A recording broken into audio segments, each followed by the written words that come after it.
You know, people often tell me that the eyes are the window to the soul. But in all my years of sitting in this chair, I have learned that sometimes the eyes are nothing more than a very well-painted shutter keeping the rest of the world out. I have sat across from cold-blooded killers, pathological liars, and people who have completely lost their grip on reality. Yet I don't think I have ever felt a chill quite like the one I felt when I first looked at a 16-year-old girl named Sarah. On paper, she was the definition of the all-American daughter.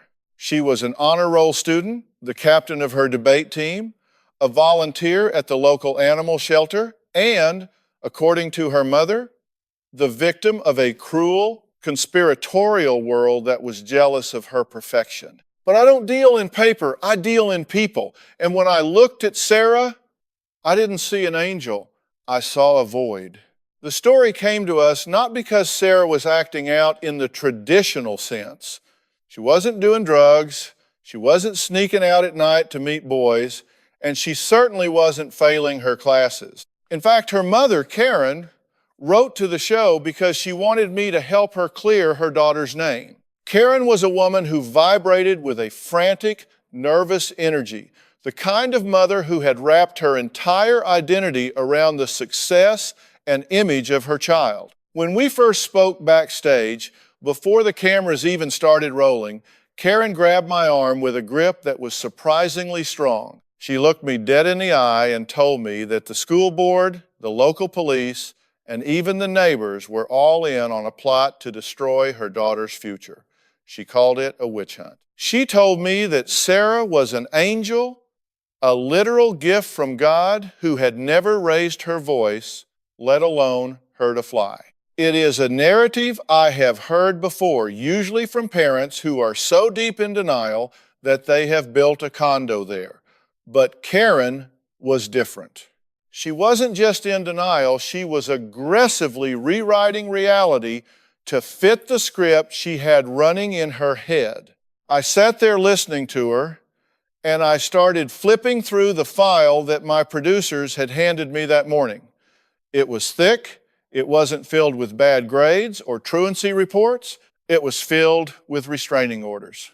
There were affidavits from 3 different teachers. There were police reports regarding cyberstalking involving encrypted IP addresses that were traced back to the family's home Wi-Fi. There was a particularly disturbing incident involving a neighbor's dog that had mysteriously become violently ill after Sarah had visited to drop off homemade cookies. Karen had an explanation for every single page in that stack. The teachers were threatened by Sarah's intellect. The police were incompetent and looking for a scapegoat for their unsolved cyber crimes. The neighbor was a bitter old woman who hated children. It was always someone else's fault. That is a red flag the size of Texas. When you have a common denominator in 50 different problems, usually the problem is the common denominator. The central problem here wasn't just Sarah's alleged behavior, it was the impenetrable wall of enabling that Karen had constructed around her. I see this dynamic more often than I would like. We call it a fused identity. Karen didn't see Sarah as a separate human being capable of flaws or mistakes. She saw Sarah as an extension of herself. If Sarah was bad, then Karen was a bad mother, and Karen's ego simply could not survive that hit. So she became the PR manager for a disaster, spinning every crisis into a tale of victimization.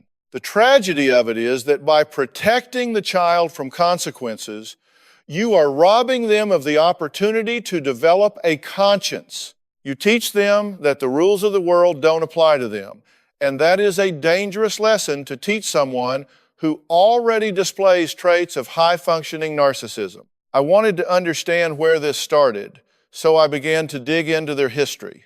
This wasn't a sudden shift. The behavior patterns went back years, but they were always masked by high achievement. Karen told me about Sarah's childhood with a glowing reverence that felt almost religious. She described a toddler who never cried, a kindergartner who organized the other children during recess, a middle schooler who corrected her teacher's grammar. Most parents would find some of that concerning, or at least a bit odd, but Karen saw it as evidence of superiority. What struck me, however, was the complete absence of emotional language in Karen's stories. She talked about what Sarah did, the awards, the grades, the accolades, but never about how Sarah felt. There were no stories about Sarah crying over a scraped knee or laughing uncontrollably at a cartoon. It was all performance. It was all about the external validation. We walked out onto the stage, and the audience applause was polite but tentative. I think they could sense the tension immediately. Karen sat down, posture rigid, ready to fight. Sarah walked out a moment later. She was striking, I'll give her that. She was dressed impeccably in a soft blue sweater and a modest skirt, hair pulled back in a neat ponytail. She looked like she belonged on the cover of a college brochure. She sat down next to her mother, folded her hands in her lap, and offered me a smile that didn't reach her eyes. It was a muscle movement, nothing more. A biological transaction. Dr. Phil, Karen started before I could even get the first question out. Thank you for having us. We are here to finally set the record straight. Well, Karen, I said, leaning forward, resting my elbows on my knees, I want to get to the truth just as much as you do. But I have to tell you, I've read this file, and what I'm seeing here doesn't match the picture you're painting. I'm seeing a trail of destruction that follows your daughter from district to district. That's because you're reading lies, Karen snapped, her voice rising an octave. Sarah has been bullied her entire life because she's special. People tear down what they can't understand. I turned to Sarah. She was watching me with a level of calmness that was unnatural for a teenager on national television. Most kids, even the innocent ones, are nervous, they fidget, they look at the audience, they look at their moms for reassurance. Sarah did none of that. She looked at me like she was studying a specimen under a microscope. She was assessing the threat level. Sarah, I said, keeping my voice neutral, your mother says you're the victim here. Is that how you see it? I think victim is a strong word, Dr. Phil, Sarah said. Her voice was soft, melodic, and perfectly modulated. I think I'm just misunderstood. I hold myself to a high standard, and sometimes that rubs people the wrong way. I don't mean for it to, but I can't apologize for being driven. It was a rehearsed answer. It was the kind of answer a politician gives when they've been caught embezzling funds but want to sound noble about it. She wasn't answering the question. She was managing the perception. Let's talk about the incident at your last school, I said, picking up the file. The one that got you expelled. This wasn't a misunderstanding about being driven. This was an accusation that you created a fake social media profile to catfish your chemistry teacher, lured him into an inappropriate conversation, and then published the transcripts to get him fired because he gave you a B- on a midterm. The police investigation found the IP address matched your iPad.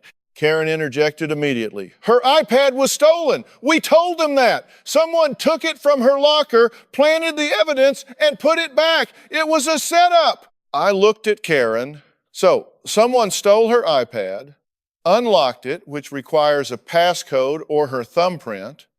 By the way, hacked the school server, set up a fake account, engaged in a 3-week conversation, and then returned the iPad without Sarah noticing it was missing for even a single hour? Karen, do you know the probability of that happening? I don't care about probability, Karen said, her face flushing red. I care about my daughter. Sarah would never do that. She loved that class. I hated that class, Sarah corrected gently, and for a split second, the mask slipped. There was a flash of contempt so pure it was almost startling. Mr. Henderson was an incompetent teacher who didn't understand the material he was teaching. He shouldn't have been in a classroom. So you decided to remove him? I asked. locking eyes with her. I didn't do anything, Sarah said, the mask sliding back into place instantly. I'm just saying the school is better off without him. Isn't that what matters? That the students get a quality education? That was the moment I knew we were dealing with something far darker than typical teenage rebellion. She justified the destruction of a man's career not by denying the result, but by arguing the utility of it. It was cold utilitarianism. It was a total lack of empathy. She didn't care that a man lost his pension, his reputation, his livelihood. She only cared that he was an obstacle to her GPA, and now he was gone. And her mother was sitting right there, nodding along, interpreting her daughter's sociopathy as righteous academic standards. I decided it was time to peel back the layers of the family dynamic before I pushed harder on the crimes. I needed to understand the mechanics of the machine. Karen, let me ask you something. You've moved 3 times in the last 5 years. Each move coincided with a major disciplinary issue involving Sarah. You leave town right before the investigation concludes. Why is that? We move for my husband's work. Karen lied. I knew it was a lie because we had already spoken to the husband's employer. No, you don't, I said bluntly. I spoke to your husband's HR department. He requested transfers. He begged for them. He told his boss he had to get his family out of town due to safety concerns. But the safety concern wasn't external, was it? You were running. You were running from the consequences. Karen looked at me like I had just slapped her across the face. For a woman who had an answer for everything, silence was a foreign language. And right now, she was fluent in it. The air was sucked right out of the room because deep down, beneath the layers of denial and the frantic need to present a perfect image to the world, she knew I was right. They weren't moving for promotions. They were moving to outrun the blast radius of their daughter's behavior. But you can't run from your shadow, and you certainly can't outrun the truth when it's sleeping in the bedroom down the hall. We needed a fresh start, Karen stammered, her voice losing that sharp, litigious edge it had just moments ago. New schools offer new opportunities. Is it a crime to want the best for your child? To remove her from toxic environments? It is when you are the one importing the toxicity, Karen, I said, leaning back in my chair. You are bringing the poison to the well and then complaining that the water tastes bad.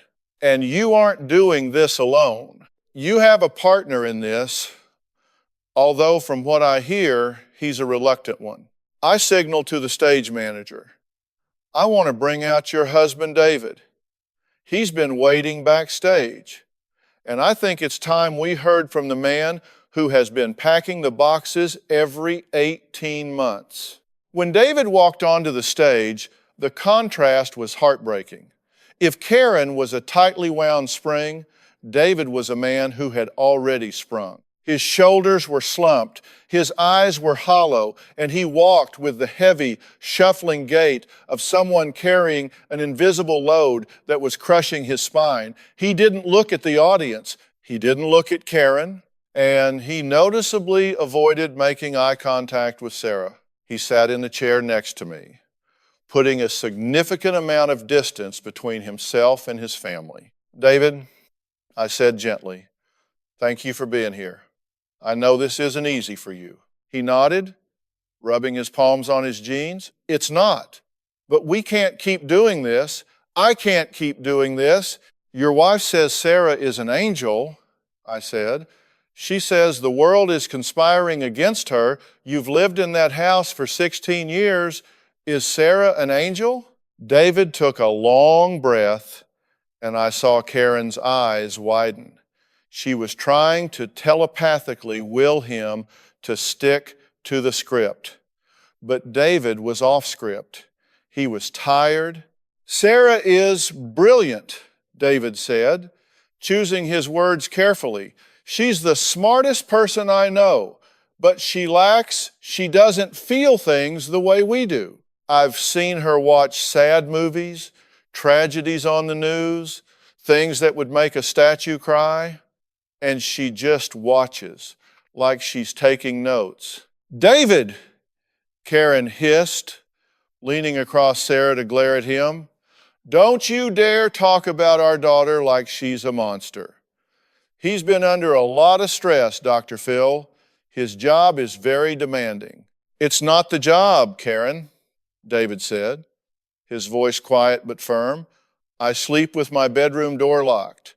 Dr. Phil, I haven't slept with my door unlocked in 3 years.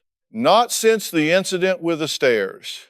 I held up a hand to stop Karen from interrupting again. Tell me about the stairs, David. We had a cat, David said, staring at the floor. Old cat. Sarah didn't like it, said it was unhygienic. One day, I was in the garage and I heard a noise. I came in and the cat was at the bottom of the basement stairs. It didn't make it. Sarah was at the top of the stairs. She looked at me and she didn't look shocked. She didn't look scared. She looked relieved. She told me the cat slipped. But cats don't just slip. It was an accident, Karen shrieked. She was traumatized. She cried for days. She cried when you were in the room, Karen, David said, finally looking at his wife. When you left, she stopped instantly, like flipping a switch. I turned my attention to Sarah. Throughout this entire exchange, her pulse hadn't seemingly jumped a single beat. She looked at her father not with anger, but with a pitying, almost condescending expression. It was the look a doctor gives a senile patient who is raving about aliens. Sarah, I said, your father is saying he is afraid of you. He believes you killed the family pet. How do you react to that? She sighed. A small, elegant sound. I love my dad. I really do. But he's weak, Dr. Phil. He lets stress get to him.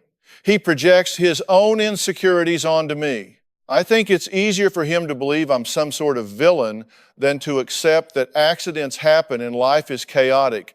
It's a coping mechanism. I forgive him for it. It was chilling. Absolutely chilling. She was gaslighting him on national television, pathologizing his fear to discredit his testimony. She was using psychological terminology to dismantle her father's reality. This is what we call DARVO, deny, attack, and reverse victim and offender. She was painting herself as the mature, forgiving daughter dealing with a hysterical father. You forgive him, I repeated. That's very big of you. But David, you sent us something. You sent us an audio recording from your phone. You started recording arguments in the house because you felt like you were losing your mind, didn't you? You wanted proof that what you were hearing was real. Karen froze. She didn't know about the recordings. Sarah, for the first time, shifted in her seat. Her eyes narrowed just a fraction. The predator realized the prey had teeth. We're going to play a clip, I said to the audience. Now, I want to warn you, the language is graphic, but it's important to understand the dynamic behind closed doors. This was recorded 3 months ago, after Karen refused to buy Sarah a specific designer dress for a banquet. The studio lights dimmed slightly, and the audio began to play. The voice that came out of the speakers was not the melodic, soft voice of the girl sitting in front of me. It was a guttural, venomous growl. You are useless. Do you hear me? You are a pathetic, clinging waste of space. You think you're a good mother. You're nothing. You're just a wallet with legs. And if you don't get me what I need, I will make you look so bad to your little church friends that you won't be able to show your face in this town again. Do you want me to call the police? Do you want me to tell them you hit me? I'll do it. I'll bruise myself right now. Don't test me, Karen. Go get the card. Then, on the tape, the sound of Karen sobbing. Please, Sarah, stop. I can't afford it this month. Then sell your ring. I don't care. Fix it. The audio cut off. The silence in the studio was heavy, suffocating. You could hear a pin drop.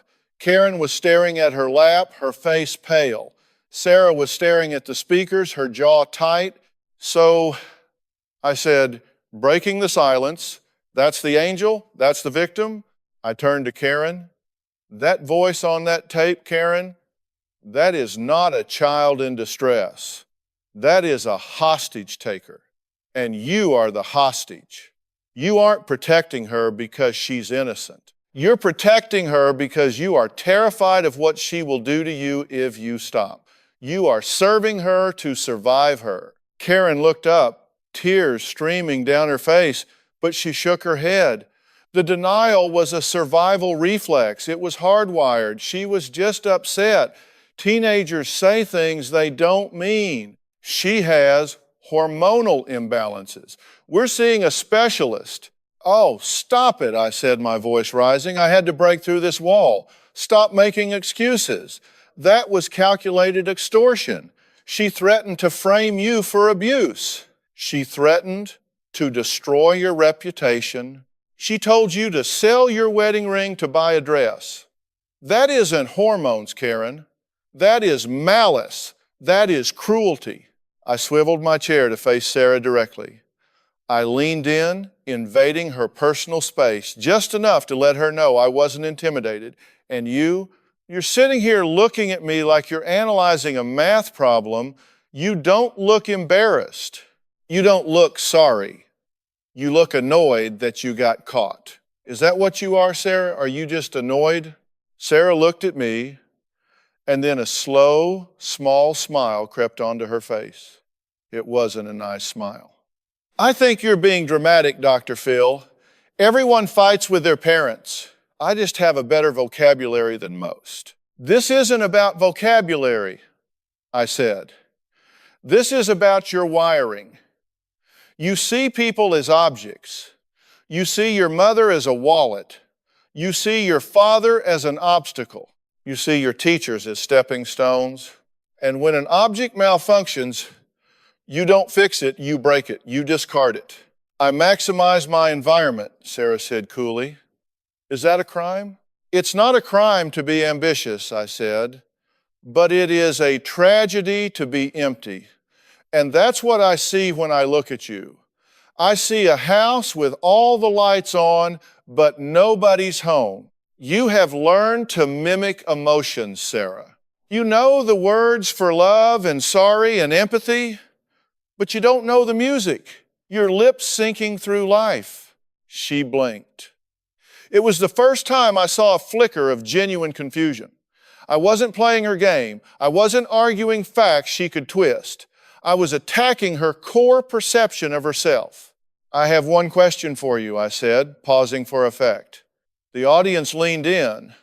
The producers in the booth held their breath. I knew that this question had to be the key that unlocked the door, or at least kicked it down.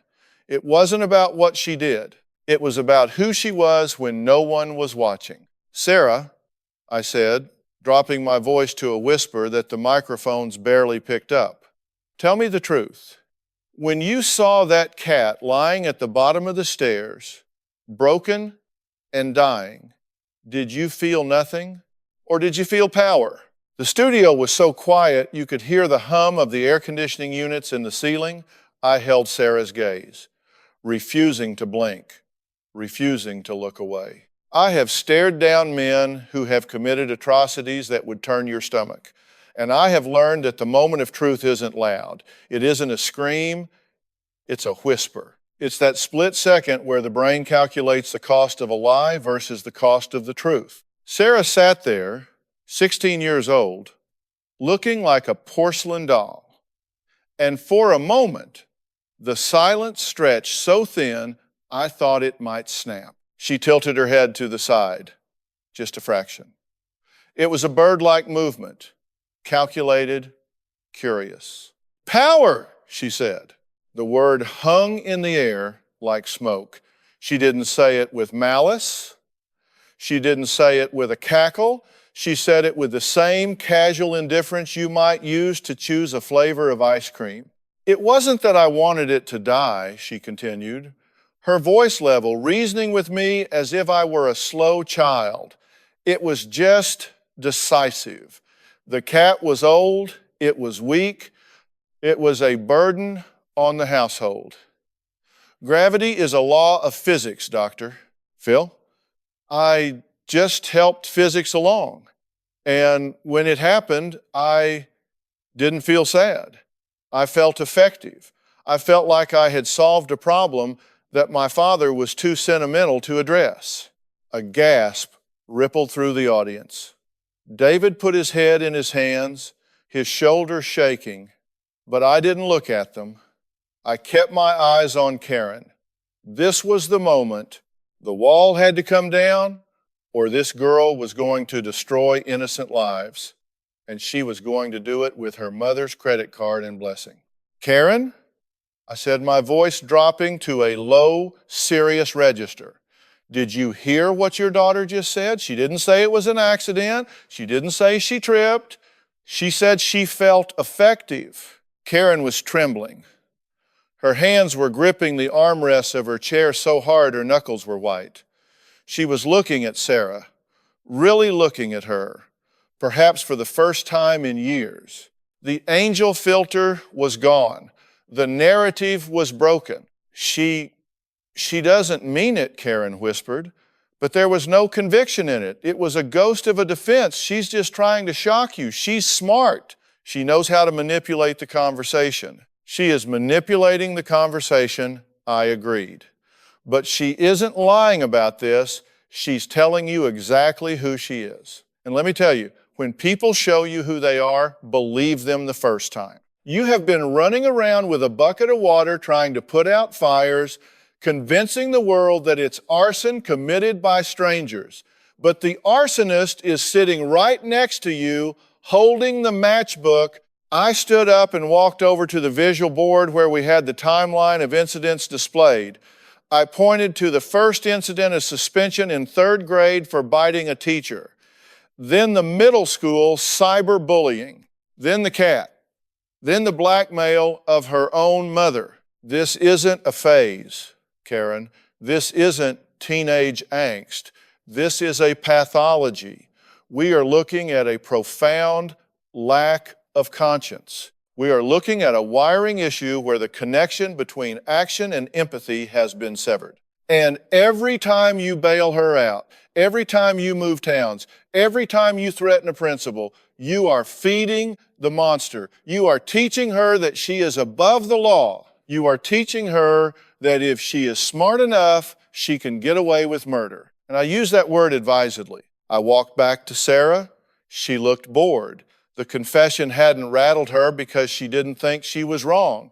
In her mind, she was simply superior. Sarah, I said, you think you're the smartest person in the room, don't you? I usually am, she replied without missing a beat. Well, let me give you a reality check, I said, leaning in. You aren't smart.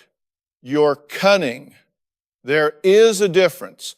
Smart people understand that success requires connection. Smart people build bridges. You burn them. You think you're playing chess, but you're just knocking over the pieces. You got caught with the teacher. You got caught with the IP address. You got caught on your father's recording. You are sitting here on national television exposing yourself because your ego is so inflated you thought you could outtalk me. That's not intelligence, Sarah. That's arrogance. And arrogance is a cheap substitute for wisdom. For the first time, her cheeks flushed a light pink.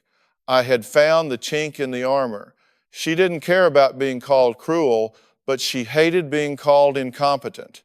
I didn't get caught, she snapped. I was betrayed. There's a difference. Everyone betrays you, right? I asked. The teachers, the police, your dad, the neighbors, everyone is out to get Sarah. Do you know what the common denominator is in all of your problems? It's you. You are the chaos generator. And frankly, I'm scared for you. Because right now, you are a juvenile. The system is designed to slap you on the wrist, but in 2 years, you turn 18. And let me tell you, the Department of Corrections doesn't care about your GPA. They don't care that you were captain of the debate team. They will lock you up in a cage with people who are just as effective as you are, and they will eat you alive. I turned back to the parents. The dynamic in the room had shifted fundamentally. David sat up straighter, wiping his eyes. He looked at me with a mixture of exhaustion and gratitude. David, I said, you were right to be afraid. Your gut was telling you something that your heart didn't want to accept. That recording you made, that wasn't betrayal, that was survival. You have a duty to protect your family, and that includes protecting your wife from her own daughter. I know, David said, his voice cracking. I didn't want to lose them. If I pushed too hard, Karen would take her and leave. She threatened it a dozen times. I'm not leaving, Karen said softly. We all turned to look at her. She was crying, but these weren't the frantic, manipulative tears of the woman who walked onto the stage. These were tears of grief. She was mourning the daughter she thought she had. I heard her voice on that tape, Dr. Phil. I heard it every day, but hearing it out loud in front of strangers, it sounds demonic. I bought that dress. I sold my mother's engagement ring to a pawn shop to buy a piece of fabric because I was scared she would post those lies about me. You were being held hostage in your own home, I said, validating her experience. That is domestic abuse. We usually think of abuse as a big man hitting a smaller woman, but abuse is about power and control. And this 16-year-old girl has been battering you emotionally and financially for years. I thought if I just loved her enough, Karen sobbed. I thought if I gave her everything she wanted, she would finally be happy. I thought I could love the darkness out of her. You can't love a personality disorder away, Karen, I said gently but firmly. You can't hug someone into having a conscience. If she has a broken leg, you don't love the bone back together, you take her to a doctor. If she has a chemical imbalance or a personality defect, you get professional help. You don't buy her a dress. I took a deep breath. We had reached the pivot point.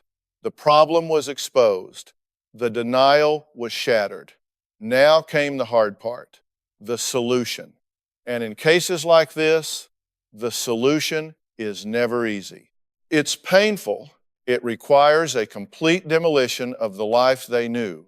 I'm going to tell you what needs to happen, I said, looking at both parents. And I'm going to tell you right now, Sarah isn't going to like it. In fact, she's going to hate it. She is going to threaten you. She is going to scream. She is going to promise to be good. She is going to try to charm you. But you have to be deaf to all of it. I turned to Sarah. She was watching me closely, her eyes narrowing. She knew the walls were closing in. Sarah, I said, you have operated on the principle that you are the center of the universe. That ends today. The ride is over. The manipulation stops here. I look back at David and Karen. I have arranged for Sarah to go to a dual diagnosis residential treatment facility in Utah. It is a secure facility. It is not a spa. It is not a summer camp. It is a place where she will be stripped of her phone, her internet access, her designer clothes, and her ability to manipulate her environment. She will be surrounded by professionals who deal with high-conflict adolescents every single day. They have seen it all. They will not buy her act. She won't go, Karen said, fear flickering in her eyes. She'll run away. She won't run away because she will be transported by professional escorts directly from this studio, I said. And she won't have a choice because you, as her parents, are going to sign the papers. You are going to sign over temporary custody of her treatment to people who can handle her. I saw Sarah's composure crack. The smile vanished, the boredom evaporated. She stood up, her chair scraping loudly against the floor. I'm not going to Utah, she said, her voice dropping to that low growl we heard on the tape. Mom, tell him. I have debate finals next week. I have a life. You are not shipping me off to some prison because this bald man thinks he knows me. Sit down, Sarah, I said. I didn't yell. I didn't flinch. I just projected absolute authority. No, she screamed. She turned to Karen. If you do this, I will never speak to you again. I will write a book about you. I will tell everyone about Dad's drinking. I will ruin you. David doesn't drink, Karen said, her voice shaking but gaining strength. That's another lie, Sarah. You're pathetic, Sarah spat at her mother. The venom was tangible. You are a weak, pathetic woman. And you, I interjected, stepping between Sarah and her mother, shielding Karen from the verbal assault. You are a child who is out of control. And you are about to learn that the world is much bigger and much tougher than you are. I looked at David. David, are you ready to be a father? Are you ready to save your daughter's life by ruining her day? David stood up. He looked at his wife, then at his daughter. He took a deep breath, and for the first time in the hour, he looked like the head of the household. I'll sign the papers, David said. Karen, I asked. Karen looked at Sarah, who was now glaring at her with pure hatred. It was a look that would turn most mothers into stone, but Karen had seen the alternative. She had seen the future. I painted for her the prison cell, the destruction. I'll sign, Karen whispered. I love you, Sarah. That's why I'm doing this. I hate you, Sarah screamed. I hate all of you. The audience was stunned, silent. This wasn't a happy ending. This was a necessary amputation. We were cutting off the limb to save the body. But as the transport team came out from the wings, two large, calm men in plain clothes, I knew we weren't done yet. Getting her to the facility was one thing. What happened next was the real story. The moment the transport team walked onto the stage, the air in the studio changed. It went from a talk show to a crisis intervention in real time. Sarah saw them coming, and for a split second, the mask of the superior intellectual shattered completely. She didn't argue philosophy. She didn't cite legal precedents. She reverted to a primal state. She backed away, knocking her chair over, her eyes darting between the exits. It was the reaction of a trapped animal. It was visceral, ugly, and undeniably real. Don't touch me, she shrieked, her voice cracking. Mom, Dad, stop them. This is kidnapping. You can't do this. Karen buried her face in her hands, sobbing uncontrollably. David reached out and put an arm around his wife, pulling her close, turning her away from the scene. It was the most protective thing I had seen him do all day. He knew Karen couldn't watch this. He knew that if she looked into Sarah's panicked eyes, she would fold. She would call it off. So he held her, shielding her from the consequences of their decision, bearing the weight of it himself. The team was professional. They didn't grab her aggressively. They simply blocked her path, speaking in low, calm voices. Sarah, we need you to come with us. We have a car waiting. We can do this the easy way, or we can make it harder. But you are coming with us. You're all crazy, she yelled, looking directly at me. Dr. Phil, you're a fraud. You're ruining my life for ratings. I'm an honor student. I have a future. You have a future if you get help, I said, my voice cutting through her panic. Right now, your future is a jail cell. Go with them, Sarah. Start the work. She glared at me, pure, unadulterated hate in her eyes before she finally realized there was no way out. Her shoulders slumped, the fight drained out of her, replaced by a cold, stony silence. She allowed them to guide her off stage, not looking back at her parents once. As she disappeared behind the curtains, the heavy silence in the room was deafening. I turned back to the parents.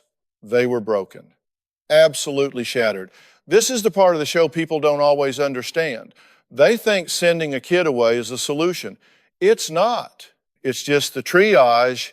It stops the bleeding. The surgery is what comes next, and the rehab is a lifelong process. David, Karen, I said softly, sitting back down, take a breath. It's done. She's safe. Karen looked up, her makeup running, her eyes red and swollen. Did we do the right thing? She looked so scared. I've never seen her scared like that. She needed to be scared, Karen, I said. Fear is a teacher she hasn't met yet. She's been insulated from reality by your protection. Today, reality just walked in the door. You didn't punish her, you saved her. But will she forgive us? David asked, his voice hoarse. I don't know, I answered honestly. I don't lie to my guests. She might not. But would you rather have a daughter who hates you and is alive and functioning, or a daughter who loves you while she manipulates you into an early grave? Parenting isn't a popularity contest. It's a leadership position. And today, you led. I spent the next few months tracking Sarah's progress. The reports from the facility in Utah were enlightening. The first week was hell. She refused to speak. She refused to participate in group therapy. She tried to organize a strike among the other residents, attempting to manipulate the weaker kids into rebelling against the staff. She was playing the same game she played at home, but the difference was the staff didn't play back. When she refused to eat, they didn't beg her. They simply cleared the table when time was up. When she threatened to sue them, they handed her a piece of paper and said, write it down, we'll file it. They starved her need for drama. They cut off her supply of emotional oxygen. About 3 months in, I got a call from the clinical director. He told me they had a breakthrough. It wasn't a tearful confession. It wasn't a sudden discovery of empathy. It was simpler than that. Sarah had realized that her old tools didn't work anymore. The logic she prided herself on finally kicked in.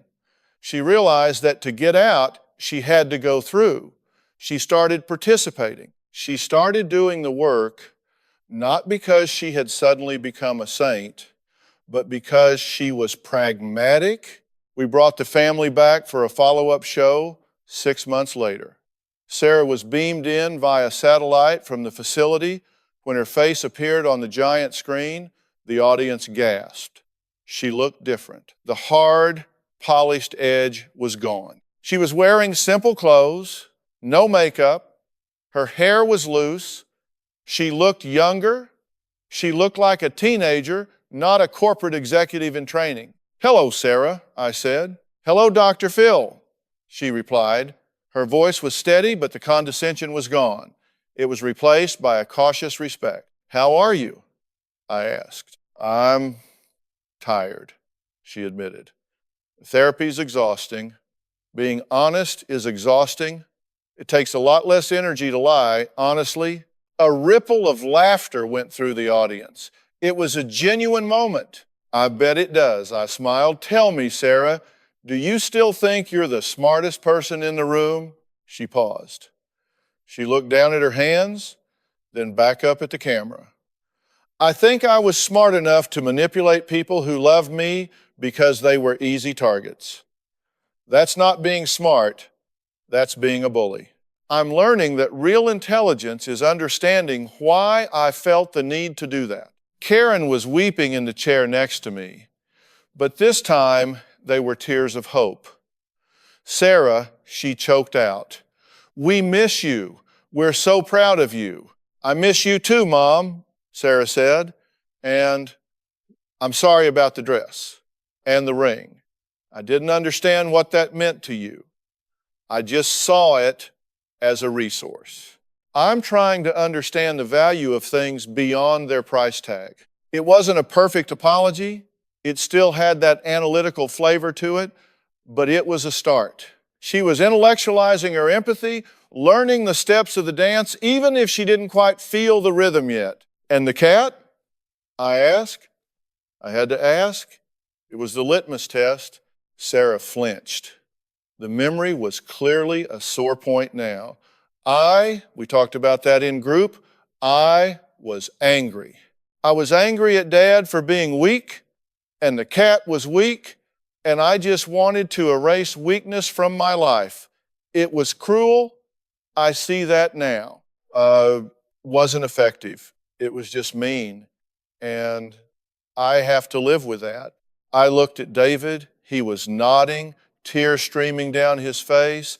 He was hearing his daughter take ownership for the first time in her life. David, I said, what do you hear? I hear my daughter, he whispered. I hear a person, not a robot, a person. Sarah, I said, looking back at the screen, you have a long road ahead of you. You have to rewire 16 years of bad programming, but you've got the hardware, you've got the brain for it.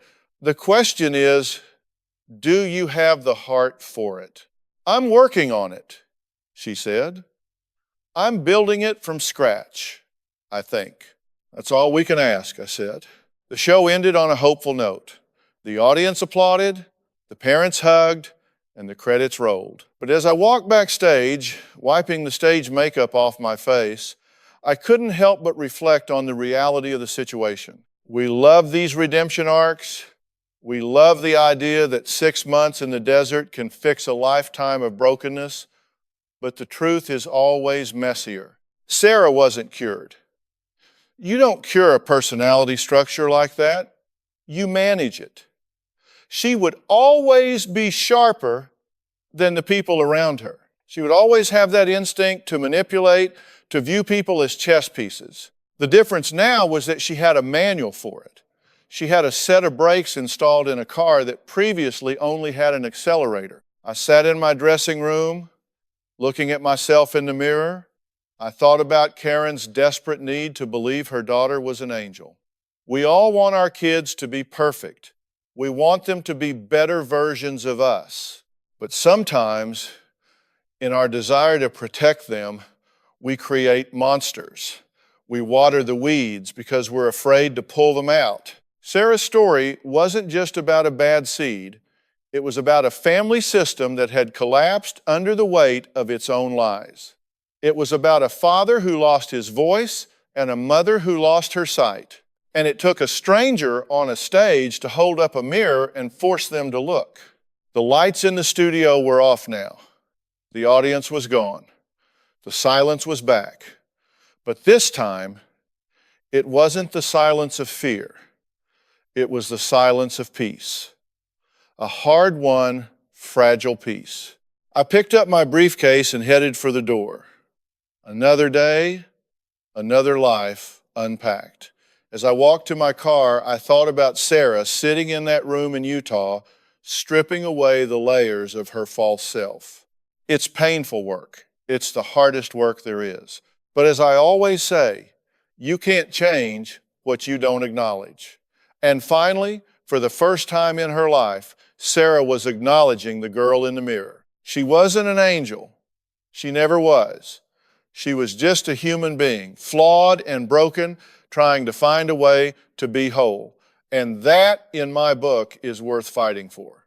People often ask me what happens after the cameras stop rolling, after the satellite link is severed and the family goes back to their quiet, desperate lives. They want the happily ever after, the neat bow tied around a messy package. But human behavior isn't a sitcom. You don't resolve 16 years of pathology in a 42-minute episode. The real work began when the silence returned to that house, minus the daughter who had been the source of all the noise. For Karen and David, the house wasn't just empty, it was a mirror. Without Sarah there to act as the lightning rod for all their anxiety, they had to look at each other. They had to look at the cracks in their marriage that they had papered over with crisis management. I made sure they were in therapy just as intensive as Sarah's, albeit on an outpatient basis. You see, you can't put a changed child back into an unchanged environment and expect the new behavior to stick. It's like taking a dried out alcoholic and dropping them right back into a bar. If Karen didn't learn to validate herself without her daughter's achievements, she would inevitably start the cycle of enabling all over again. If David didn't learn to assert his boundaries, he would fade back into the wallpaper. We had to rebuild the parents to be strong enough to handle the child they were getting back, not the child they wished they had. About a year after that initial intervention, Sarah was released. She came home on a probationary basis with a contract thicker than a mortgage application. I remember speaking with the family shortly after her return. It wasn't the tearful reunion you see in movies. It was tense. It was cautious. It was like a bomb squad handling a device that had been defused but could still have a secondary trigger. There was a moment, a specific incident that told me they were going to make it. It happened about 3 weeks after Sarah got back. She had started at a new school, a private school this time, with full disclosure of her history to the administration, and she wanted to go to a weekend party. The old Sarah would have just gone, or she would have manipulated Karen into driving her, claiming it was a networking event for the debate club. This time, Sarah asked, and Karen, following the rules of the contract, said no. Her grades weren't in yet, and the trust wasn't earned. According to David, the air in the kitchen changed instantly. The temperature dropped 10 degrees. Sarah stood there, and for a flickering moment, the angel mask slipped. Her eyes went cold. She took a breath to launch into the verbal assault, the dismantling of her mother's self-esteem, the threats of self-harm or public humiliation. It was the old script, loaded and ready to fire. But then, something different happened. David stepped in. He didn't yell. He didn't cower. He simply walked over to the counter, picked up the car keys, and said, "Sarah, the answer is no. And if you raise your voice or threaten your mother, the next ride you take is back to Utah. I have the number on speed dial, and I have the authority to make the call. Test me." It was the moment of truth. The unstoppable force met the immovable object. Sarah looked at her father, really looked at him, and saw a man she couldn't bully anymore. She saw a boundary that had electricity running through it. She didn't scream. She didn't throw a plate. She clenched her jaw, turned around, and walked to her room. She slammed the door. She's still a teenager, after all, but she stayed in her room. She didn't sneak out. She didn't slash tires. She accepted the no. That slam of the door was the sweetest sound David had ever heard. It was the sound of normal, manageable teenage rebellion, not the terrifying machinations of a sociopath in training. That is what success looks like in my line of work. It isn't perfection. It isn't a personality transplant. Sarah is still Sarah. She is still incredibly sharp, a little too cool, a little too transactional in her relationships. She will likely always struggle with empathy. She will always have to cognitively process emotions that other people feel naturally. She has to work at being good, whereas for others it comes effortlessly.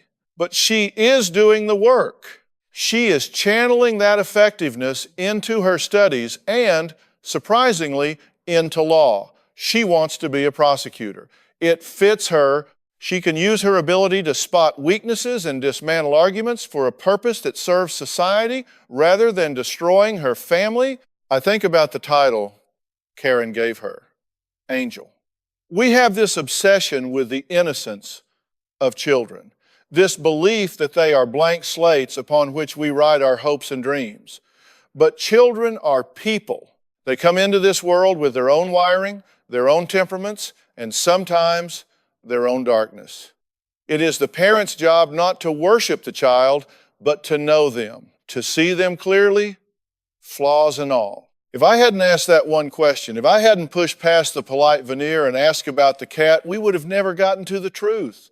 We would have spent the hour talking about bullying and mean teachers. We would have rearranged the deck chairs on the Titanic. That question was the icebreaker. It exposed the void where the empathy should have been. And once you see the void, you can't unsee it. You have to fill it, or at least build a fence around it so nobody falls in. This case sticks with me because it reminds me of the fragility of truth. We lie to ourselves to survive. Karen lied because the truth that her golden child was dangerous was too painful to bear. David lied because the truth that he was a coward in his own home was too shameful to admit. Sarah lied because it worked, but you cannot change what you do not acknowledge. That is the fundamental law of life. You can run, you can hide, you can move towns every 18 months, but eventually you run out of road. Eventually, you have to stop and look in the mirror. I am proud of this family, not because they are fixed, but because they stopped running, they stopped pretending, they looked into the abyss of their own dysfunction, and they didn't blink. They climbed out of it, hand in hand, scarred and tired, but real. And that's the thing about the truth. It hurts, it burns, it tears down the comfortable walls of denial we build around ourselves, but it is also the only thing that cleanses. It is the only thing that heals. Sarah is not an angel. She never was. And frankly, I think she's happier now that she doesn't have to pretend to be one. She's just a young woman trying to navigate a world she doesn't always understand emotionally, with parents who finally love her enough to tell her no. It's a quiet victory, unglamorous and hard-won, but those are the only kind that last. As I close the file on this case, I am reminded of why I sit in this chair. It's not for the ratings, and it's not for the applause. It's for that moment when the eyes stop being shutters and finally open up. It's for the moment the angel falls to earth and becomes human. Because angels don't need my help, humans do.